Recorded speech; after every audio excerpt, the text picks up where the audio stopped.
Good morning from beautiful downtown Chagrin Falls, Ohio. My name is John Hall, and welcome to the first of a double header. Hopefully you're able to join me at 10 o'clock. We have a new one also called talking about flooring, which you'll get a lot of good information out of. But we're going to start at 9 o'clock and we're going to talk about cabinetry. I think of all the webinars, this happens to be my favorite. I say that a lot about all of them, but this one really, there's so much information in here. And remember, you can ask a question and I'd be happy to answer that, or you can email me afterwards or call me afterwards with any questions. But if you're able to type in and I see and I'm able to answer the question during the webinar, I'd be happy to do so. Okay, so let's get started. The first thing we need to do as we go in is define the style that we want. One of the things that a valuable tool for me is Houzz, HOUZZ.com. I don't know if any of you have been in there, but the nice thing about Houzz is that we can go and we can start gathering pictures and ideas and things like that. And this will help you define your style. But there's 4 styles, and picking the cabinetry is gonna really help if you have a feel of the style that you want. So let me just give you a brief description of the 4 styles. The first one is modern, okay? There's a soft contemporary, there's a sleek contemporary or sleek modern, or what have you. This is a kitchen, this is an award-winning kitchen that I did last year out in Strongsville. And look at all the clean lines. And I like to define it elegance through simplicity. But just remember all the clean lines and everything when we get to the construction and we talk about that. Okay, so that's your modern. That's the first of 4 styles. Okay, there's an example of a bathroom of modern. Okay, very clean. Then all of a sudden, now let me go back and explain when I say clean, and this is going to come up in a moment, but so I don't have to backtrack on the slides. Look at the cabinetry there. Do you notice that all the drawer heads touch each other? And there's no framework. And do you notice here, look at that white bank of cabinets where you have the sink. Again, very clean, no framework. This is referred to as frameless cabinetry. We'll show you that in detail in a moment.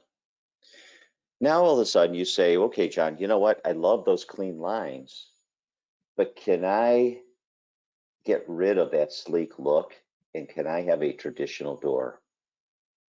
And this is probably 70 to 80% of my sales. And this right here is referred to as transitional. So you're looking at a shaker style door in a frameless situation. Very popular.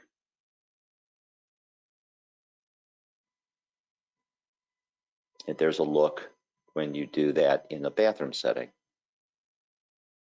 These all, by the way, are bathrooms and kitchens that I have completed. Okay. Then all of a sudden, we turn our direction and we're going to go and start looking at framed cabinetry. Now, look at the sink run again. Do you see the difference?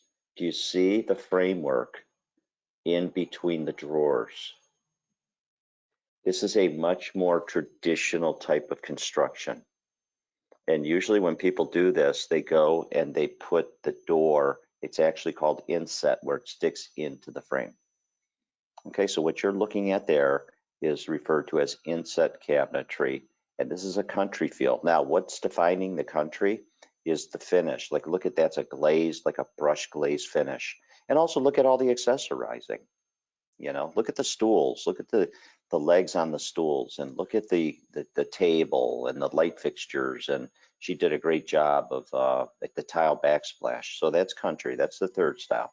And then the 4th is traditional, touch of class. Again, look at the inset cabinetry, look at the wall cabinet to the left of the hood, and you notice the frame.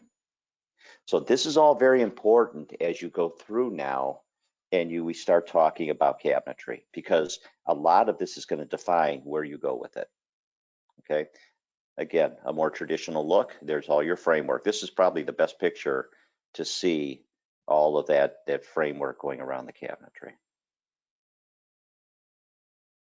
Okay, so now when you go out and start shopping, I deal with so many people, and you know what's interesting is that I will get a client once every 5 to 10 years where money is just totally not an object, just flat out not an object. Um, if somebody comes up to me most of the time and says, "Don't worry about money," then you know what? I worry about it because everybody has a budget. And what I do in my job, okay, is, and that's why I really enjoy these webinars and all my speaking engagements. I love educating you folks, and so that you make proper decisions. And so what I do with my clients, what I do with you guys is that educate you so that when you go out, you know what to look for and you know where your budget range is going to be. You don't want to go talk to a high-end cabinet manufacturer if you're not in that budget range. You're wasting your time and you're wasting their time. So let me define the three types of cabinetry. Okay, we have our stock, we have our semi-custom, and we have our custom. We'll start out with stock. With stock cabinetry, basically it is what it says. It's stocked. And so what's happening is that you're going to have it in some warehouse around the country or even around the world today, because there's some cabinets that are actually brought in from China, and very inexpensive cabinets brought in from China or anywhere around the world, and they're called KD, which is knockdown. And then somebody here in a warehouse is putting them together and then shipping them off to you. Um, but let's just say that it's a Merillat or a stock cabinet company in America. They're going to be stocked in a warehouse, and they're going to pull them for you when you want them. The size is going to be very limited, and you're not going to be able to change it. Um, so you're going to have limited woods, you'll have limited finishes, you'll have limited door styles, minimal flexibility to cabinetry, good pricing, shorter lead times. Do I sell stock cabinetry? You bet I do. And I sell it for strategic locations. I happen to use it, let's say, in kids' bathrooms or a laundry room or areas like that. If you're going to do a kitchen, which I assume most of you are here are going to be doing your kitchens, the key is going to be you don't want to be changing and dealing with broken doors and things like that. I'm leaving my webinars today to go take a contract out to a lady that I did her kitchen 25 years ago. I've been doing this 35 years, 25 years ago. And the contract is for new countertops. She had laminate with wood edging. Now she wants to go to quartz. And guess what? What I said to the lady, I said, can I fine tune your cabinets? She said, yeah, John, they're great. They still like I got them, and they look great, but I just need to adjust some doors and things like that. That's what you want to hear. You don't want to hear, oh, can you fix this door's hanging off and this door's broken and this door's this and that. And that's where you really, if you're going to be in this house a while, you're really going to want to maybe take the next step up. This is a huge seller for me right here. Semi-custom. Okay, so you're probably coming into this webinar thinking, you know what? There's stock cabinets, there's custom cabinets, but I don't know if I can afford the custom. The stock, John says, maybe the quality level's not there. Well, here's a nice one. This is one that falls in between. So now you're getting better construction.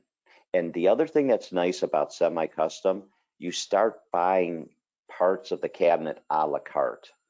They're going to give you options for, let's say, a 5/8 drawer box. And then for maybe 30 more a drawer box, you can go to 3/4 maple as opposed to 5/8 poplar. You can have standard a 7/8 extension on a drawer box as opposed to a full extension, and you can pay a little more. So a lot of it's a la carte. It's MDF, which we'll talk about. And if you want to upgrade to plywood, you can. What it's doing, it's getting the pricing structure in your hands. And by having the pricing structure in your hands, you can decide exactly where you're going to want your budget to go. Now, what does semi-custom mean? So the way cabinets work is that cabinets come in 3-inch increments. So with most manufacturers, so a cabinet will start at 9 inches, then it'll go to 12, then it'll go to 15, 18, 21, 24, blah, blah, blah, blah. But let's say we want a cabinet we don't want to have a 3-inch filler. With a semi-custom, for 25 to 30% on that one cabinet, we can make it the exact width we want it and pay a premium on just that one cabinet. So if 95% of your kitchen is standard in 3-inch increments, then what we can do is just go pay that 25% maybe on 1 or 2 cabinets. The other thing with the semi-custom, let's say you want a nice wood hood that you saw a picture of on House. They have a custom part to their plant, one little section over in the corner, where if you ever want to pay a custom price, maybe just on one piece, like a wood hood or maybe a TV retractable cabinet or something, that we can go and do that. So that's really nice about the semi-custom. Where your limitations, there's always limitations, okay? And as we go into this webinar, we're going to talk about finishes and things like that. Semi-custom is not going to do a lot of those, you know. So if you're looking for maybe, like they'll have cherry wood, but they'll have maybe 10, 12 stains in cherry. But if all of a sudden you want to customize it, match your dining room set, they're not going to do that, okay? So that's semi-custom cabinetry. Custom. Okay, I do a lot of this also. I deal with the Amish. I have a great cabinet maker out in Middlefield. And when I take my clients there, we talk about flexibility. I'm always out there with my clients. Hey, can we do this? Can we have this special finish? Can we do that? And the answer is always yes. And then you don't get gouged price-wise. There's no such thing as 3-inch increments in this world because we can do any size we want. So with custom cabinetry, actually, you know what? Let me go back a second. Let me just read through these. With the semi-custom, you get more door selections, more wood, introduces more specialty finishes. You can change cabinet sizes at a charge, much more paint options. They'll do limited custom pieces, generally good quality, generally great pricing. Okay, I'm sorry I did not read that. Okay, so now with the custom, we have unlimited doors. I can make a door. I can take a picture and take it out to Chris, and he can make, you know, the door I want. Unlimited woods, unlimited finishes, maximum flexibility to the cabinetry. Generally more expensive, and we're always going to be facing longer lead times than you will with your stock cabinets. Okay, so that's custom. Okay, now this is where we started today. We started having the discussion of the styles. This is where it now comes in. Okay, and I'm going to explain this to you. There's your frame, full overlay, which we'll talk about, and frameless. So basically it comes down to this. It comes down to, we know we're going to have a box. We know we're going to have 4 sides to the box. And what do we do at the front of it? So if you look on the left, there's your frame. In your frame, you have your door then gets inset into the frame. So that's your frame construction. Now you look over on the left, there's no frame. The door is going to attach right to the side in the box of that cabinet. Now, pros and cons, okay? The pros and cons with it are basically, let's start with the framed, okay? And I'll show you this, and I'll show you these 2 slides.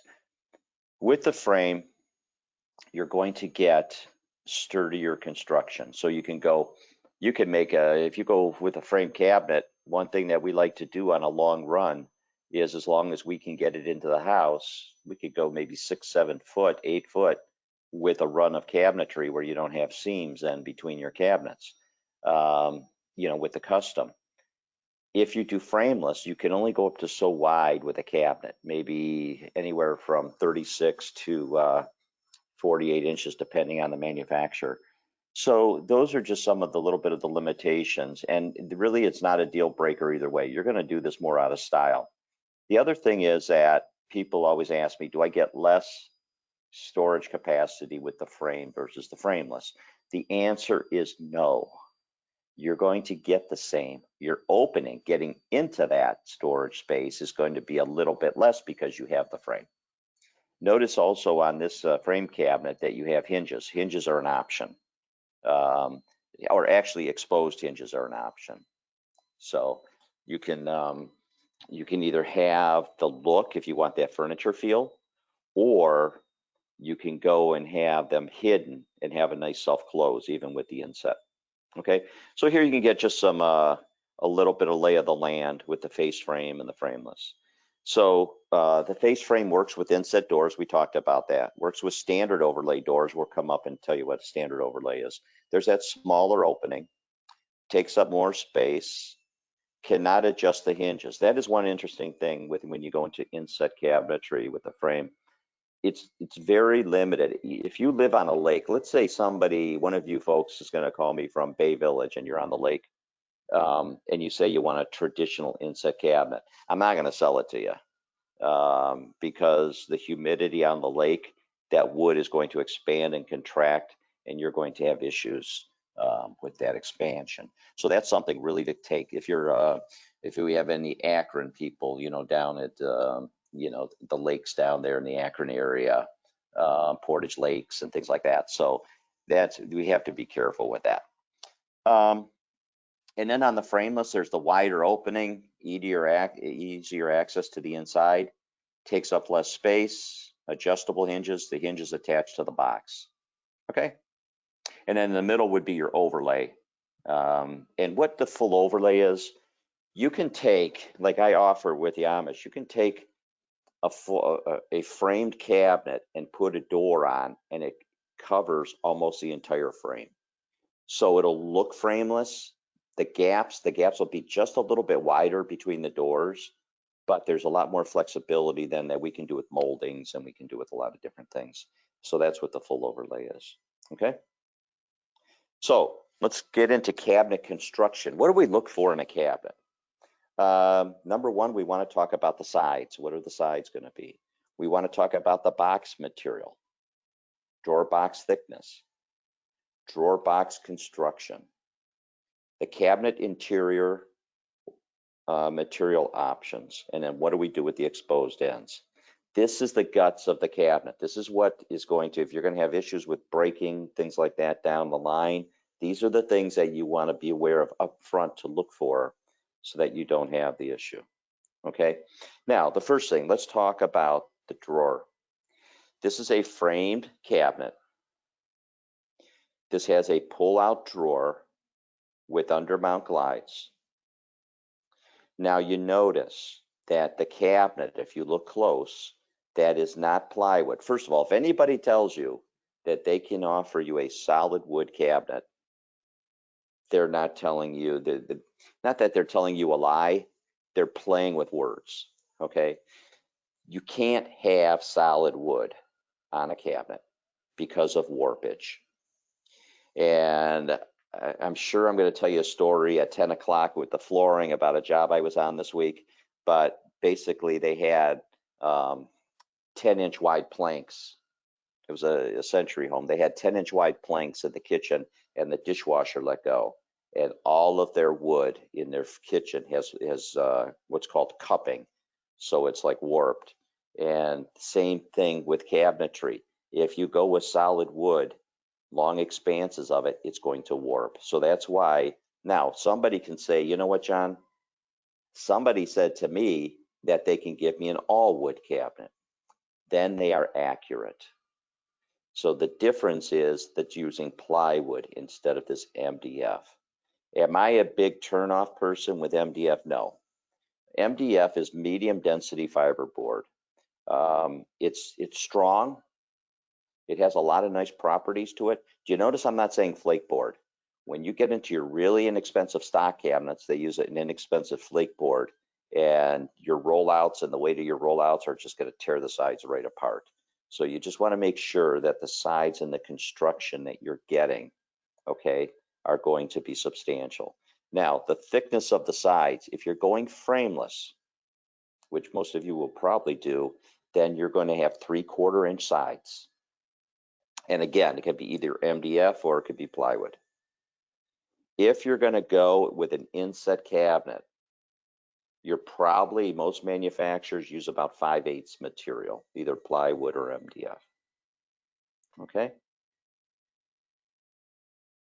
Okay, so now let's talk about drawer boxes. If you look at these drawers on the top, okay, The one on the left is a 5/8 drawer box. The one in the middle is 3/4. Again, not a deal breaker either way. Look at the French dovetailing. Very important with the French dovetailing. That drawer is really going to hold up over time if it's dovetailed instead of nailed. And look at, here's an interesting one on the right. Okay, this is where I get to know you, I get to know your budget. But if you're putting, let's say, a painted kitchen in, I'm working with somebody in Niles right now where we're doing a painted kitchen and they want the walnut drawer box. What a beautiful look that is with white. Is that going to give them a better drawer box? No, but it's going to give them a beauty when they open it up, have that look of elegance with the walnut. Okay. And then also when we talk about finishes coming up, walnut you're going to see, and if you've been on my webinars where we've talked about kitchen trends and things like that, walnut has come back. It's really popular for exterior cabinets also. And then you look down at the bottom, and then if you go into more of the European style, we can get into the metal drawer boxes, and they have a lot of nice accessories for that too. So I have a German line called Light, which I absolutely love, my Germans, and it's all with the metal drawer boxes, and they even bring glass into some of the drawers. Okay, so that's the construction. Now, as we go into the woods, let's talk about some of the different woods that are out there. Remember, we have the 4 styles that we're dealing with, and then I'll go through and we'll talk about those. One thing, and I said this up front, and I'll say it again, when you're dealing with cabinetry and you're dealing with woods, you are dealing with a natural material. So what does this mean? This means if you have a painted cabinet, okay, and I'll show you when we get to door styles what a mortise and tenon door is versus a mitered door, but you're going to get movement. And if you're going to paint your cabinets, which most of you are, I would strongly suggest you do not buy a mitered door. What is a mitered door? Mitered door is basically when you go to an art store, to have a framing store to get your framing done, and you look in the corners, they miter the corners on a 45. If you go and have it mortise and tenon, it's actually, I'll show you coming up, but it's actually where a much stronger application in your corners where you get less movement. So that being said, dealing with natural materials, let's talk about these different woods. Okay, alder. One of the things I do when somebody calls me initially, I'll say, you know, or if I'm talking at a show, the first question is always, where do you live? And people are sometimes taken aback. Well, why does that matter? Well, I don't know if I have any Hudson people out here today, but if somebody calls me from Hudson, I know when I go down there, I'm dealing with a kitchen that's going to have red oak around the entire house. Or if I know if I go into Beechwood, I'm going to have a certain situation. Or if I know I'm going into Shaker or Mentor or Westlake or Rocky River or Strongsville, I know what I'm dealing with these communities because a lot of the builders have been the same. You communities out there that have a lot of red oak, okay, in your trim work and things like that, a beautiful wood is alder. I love alder. Alder can be, it gives us that real nice soft country type of feel without having the heavy graining of the oaks, which is really nice. Now, when you're looking at these, you're looking at a lot of these in the natural settings, you know, without the stains and things like that. So you can see it has a blonde appearance. So it's in between the maple and the cherry as far as the graining goes. But I love the wood. It's out of the Pacific Northwest. It is a hardwood. Cherry. Who doesn't love cherry? Really, really elegant. And the nice thing with cherry, look at all the beautiful defined in focus graining. Cherry's timeless. And the thing that's deceiving about it, if you look up you have your knotty alder, you have then your select alder. What select means is that they get out most of the knots. You see, you're still going to have a little bit of mineral streaks and things like that in that alder piece. And you'll see it down also, that mineral streaking in the cherry. So you get a minimal amount of it. But there's going to be select cherry. There's also going to be knotty cherry. So if you wanted a rustic feel with cherry, you can do that. Okay, hickory. Hickory is, you either love it or hate it. Hickory has come around with floors. Hickory to me was very popular cabinet wise back in the oh geez, mid 80s to early 90s. You see a lot of it now with flooring. And what the thing with hickory is, look at the variations in the wood. It's almost when you see a cabinet, a kitchen done with it, it's almost like a painted horse, you know, with all the beauty of the different marks on it and all the variations in the difference in the wood appearance. So it is going to have a lot of movement, and you've got to be very careful and look at that a lot if you're going to put it down on a floor or if you're going to put it down with your cabinetry, because it will have a kitchen with a lot of movement. Maple. I have a love-hate relationship with maple. Um, Maple I refer to as out of focus cherry. Now, if you're going to paint a cabinet, you're going maple probably. They'll call it paint grade, but it's usually going to be maple. It's either going to be maple or poplar or birch if it's going to be paint grade. They call it paint grade. Then they'll do it based on what they have at the plant. But maple is a wood. It's beautiful if it's painted. Now, maple and painting it, what happens is you don't see any graining bleed through, which is nice. So if you want that nice painted look, maple's going to give it to you. Now, why do I not like maple in certain applications? Let's say you want a maple floor put down. I would be very, very nervous of putting down an unfinished maple floor and then having my floor refinisher come in and stain it and finish the floor to the color you want, because it's very blotchy.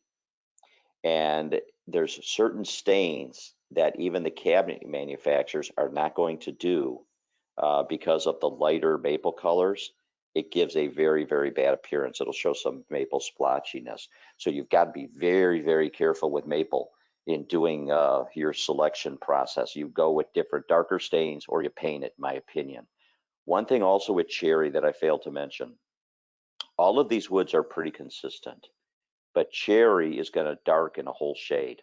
So when you guys look at the samples that these companies are going to show you, turn around, they should all be dated, and look and see the date that that door sample was made.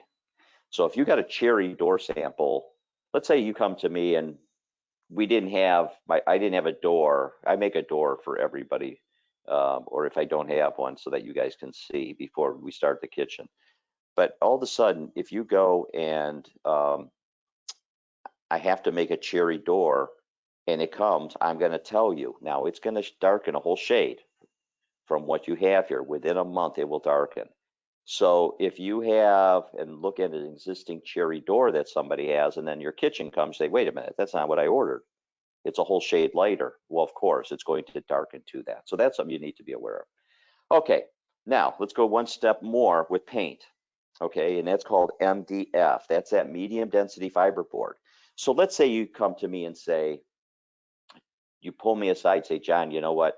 I want to paint a kitchen, but I am very particular. And what you talk about movement and cracks at the joints and things like that would drive me bananas. But I really want a painted cabinet. Or I keep saying painted, it could be lacquered. You know, my Germans, they lacquer their cabinets for their panel doors. So now all of a sudden, getting an MDF door and painting it, you do not have any joints. So you get a cabinet that is totally MDF on the door and there'll be no movement. Now, what's the disadvantage of that?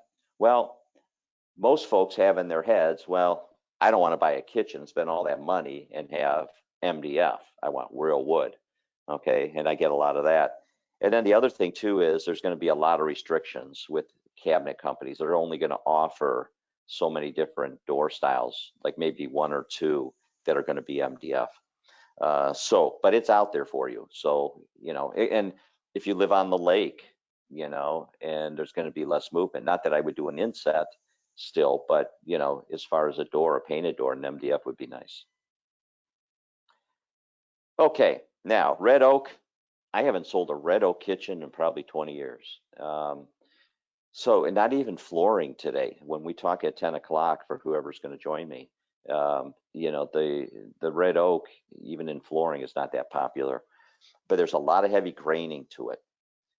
What people will do if they want a real country appearance, a beautiful wood that's out there, and the way they cut it, the wood itself, look at what you get. You get a lot of that knurling and things like that, quarter sawn.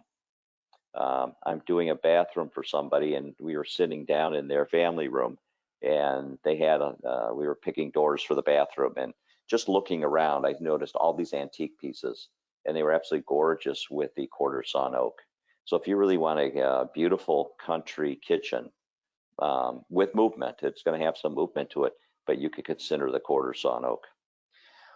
Walnut. Well, talk about beauty, talk about elegance. And what's interesting with walnut, it's coming across when you're seeing most of the pictures with walnut today in the modern applications. Walnut in Germany right now, what's coming out with my German line, a lot of it's walnut. It's absolutely beautiful, really an elegant wood. So, you know, color has a rich, warm appeal. Even in its natural state, you're looking at natural walnut there.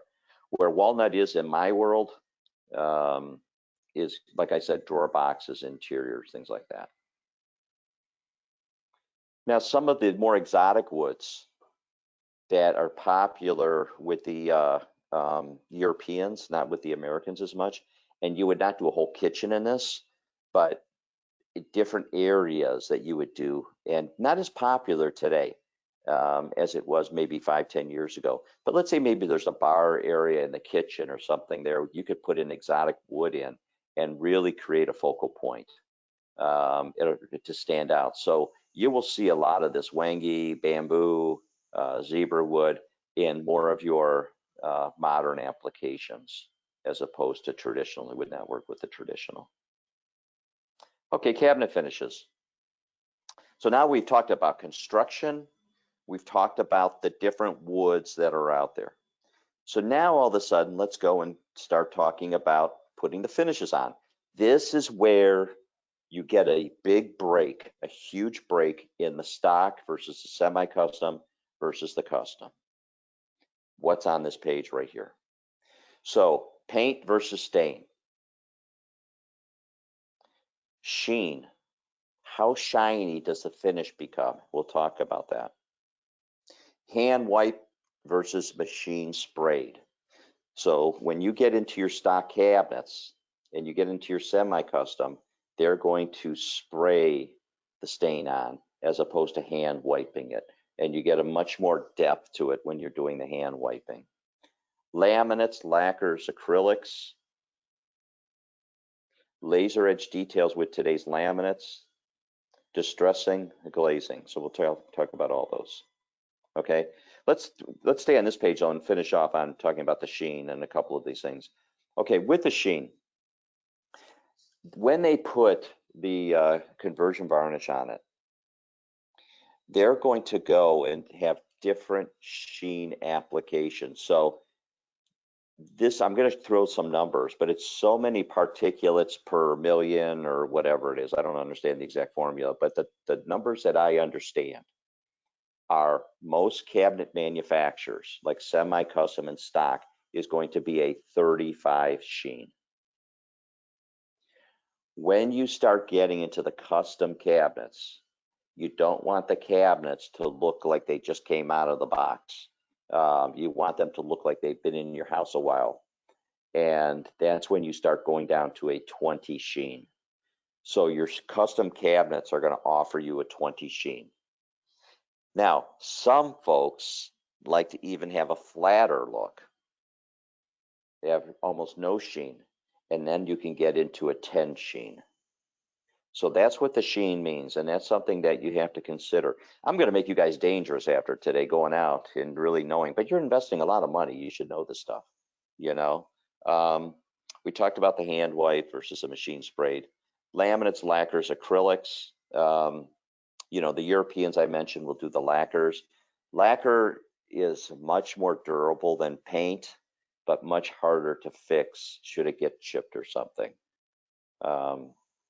The other thing too, I have laminate doors today from Europe that look just like wood. Within 2 feet, you holding it, you would know if that was wood or you wouldn't know if that is laminate. And not only that, you can touch it. The laminates today, okay, and folks that don't know that term laminate, you'd probably know the term Formica. Formica is a brand, but that's what we're talking about. Even the European laminates today have the wood grain feel. So it actually looks, the graining pattern, everything looks like the real wood. Now, what I talk about the laser edge detail, like what the Europeans are doing today, one of the things you always knew that you had a laminate or a Formica door, the edge was black, and you would see the laminate edge on the door. Now they go and they laser edge it and laser trim it, and you end up with you almost can't see the edge, that you can't see the black line. That really comes into play, that laser edge, when you're dealing with white, like white laminates or beige laminates or things like that. So if we have any modern people out there, distressing and glazing we'll talk about now coming up. Okay, so here is a distressing package. Distressing not as popular today, but it's still available. What people want today is a much cleaner, simpler, understated look. Back 15, 20 years ago, I was doing all these Tuscan kitchens with these heavy doors and heavy moldings and all this distressing. But let's look at this package here. Not that there's anything wrong with it, it's beautiful. Now, and you don't have to do all this everywhere. Same thing with we talked about in my kitchen class and my webinars, we talked about you don't have to have a whole kitchen with a frame and inset. You could do the whole kitchen frameless and then just do an island piece inset and distress it to make it look like an old furniture piece. So you can do that. So you look here, you see you have your cracks. You see you have your wormholes. You see here you have your scrapings on the outer edge. Okay. So this, and then the sand through, it's called wear through. Look on the raised panel. Look how they took a belt sander and worn it through, and then the outer edge of the doors. Okay. One thing also to look at right here, if you can see my cursor here, in here. This is what's referred to as a mortise and tenon door. So the door is actually put together with pegs right here, here, and there, which gives us a stronger door. Now, one thing that I absolutely love, not with paint anymore. It used to be popular with paint. I don't get much of a call for that, but if you're putting a wood kitchen in, okay, look at this kitchen. Look at the black highlighting around the doors. By the way, this is frameless application here, so you could see, with a traditional door. Look at the highlight to that cherry and the black highlighting and glazing. In layman's terms, we're taking shoe polish, wiping it on, wiping it off. And that gives us what's referred to as the glazing. Manufacturers usually add about 10% to do this. I think it's well worth it. Okay, let's talk about some different door styles. Now, and I still bring this door style guide slide up when my clients come in. I use this even as a reference now when they're picking. I pull this one up. These are the things that you're going to be picking when you pick a door. And this is stuff to start looking at. Number one, the outer edge detail. If you look here, there, see that outer edge detail? Okay, right here, much more traditional. Okay, they created a pattern. Most people today like that just squared off. Okay, see it here? It just clean, it just squared off. It actually has a slight radius to it, but it's a much cleaner look. So that's the first thing, is this outer edge detail. The next thing, your stiles and your rails. So these 4 sections, that's your stile and your rails. If you're going to go traditional, you don't go as wide, maybe 2.5 inches, especially if you're going to put it in the frame. If you're going to go with the frameless application, I would strongly suggest you start at 2 3/4 to 3 1/4. Then you also have, okay, number 3, what do you do with that center panel? Do you do a raised panel? And I'm sure coming up in my styles, we're going to see a recessed panel. I'll show you that in a minute. And then what do you do with that inner edge detail? This inner edge detail was so popular back about 15 years ago. I can't give it away today. Not to say that it's not great. I love it. You may love it. I have somebody coming in Monday that's actually going to probably want it because she wants more of a heavier traditional look. But this applied molding, people want more simpler today. And plus, a lot of people, you folks out there see it, you say, ooh, do I have to clean that? Yeah. So that's something to consider. So those are the 4 things to look for in a door. Okay, so now when we start looking, give you a couple things on here. This is for the inset cabinetry I was talking about, where the door, the traditional or the country, where the door sticks in. The one on the left has a bead. The one on the right has no bead. Most people do it without the bead today. But if you're going to glaze like they did on the left, the glazing gets really caught up in those corners and nooks and crannies. It's beautiful on a beaded inset. So if you're looking for more of a simple shaker style or mission style kitchen, you're not going to have a bead. If you're looking to have more of a formal traditional look, you may want to put the bead on there. Usually with most manufacturers, there's no charge to do either. Okay, I promised you to explain what an standard overlay in that is, but you can see there's a standard overlay. You'll usually find that with your stock cabinets for laundry rooms and basements and things like that, where you have the door sticks completely over the frame. Then you can take the door and route out it. Doors are usually 3/4 of an inch. You can take a door and route out 3/8 of an inch, so it actually sticks into the frame. This was popular 25, 35 years ago. I don't even know if you're going to be offered it as much. Again, if you're in that stock cabinet world, you might be offered that. If you're in that stock cabinet world, you're not getting inset cabinets. Okay, and then there's that full overlay we talked about. And you can see here where you can go and, you know, basically there's no frame, everything's covered.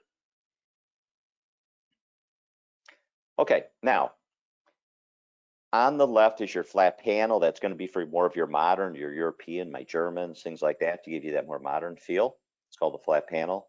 A recessed panel. This is what's most, if you look at this door, forget that applied molding. You know, assume that we're going to go with maybe a little bit of a simpler molding in here. That's what most people want today. They want the squared off ends. They want the wider stiles and rails. They want a recessed panel, and they want a simple inner edge detail, which I'll see if an example comes up and we'll show you some of the more simpler ones. And then there's the raised panel. Like I said, with inset and full overlay, okay, where you can have the both in the same kitchen, you can do the same with recessed panel and raised panel. So remember I told you that island we could distress? You could actually have a recessed panel around the whole perimeter, and then you get into the island or maybe the sink base or something, then we can go and have the raised panel. Okay, are there any questions on this webinar on cabinetry? Here's my contact information if anybody has them. I have 2 companies. I have a design-only company, which is JH Design International, where I can help you guys do designing. And I also have a company where I handle product and have people that do the work and things like that, that you can contact me on that too. So any other questions? If not, we've got about a 15-minute turnaround, and then we're going to jump in and talk about flooring. So thanks for attending. Hopefully you learned a lot, get you out there, start looking through hows and start talking to people, and you know, hopefully you find it beneficial. Thank you. Bye-bye.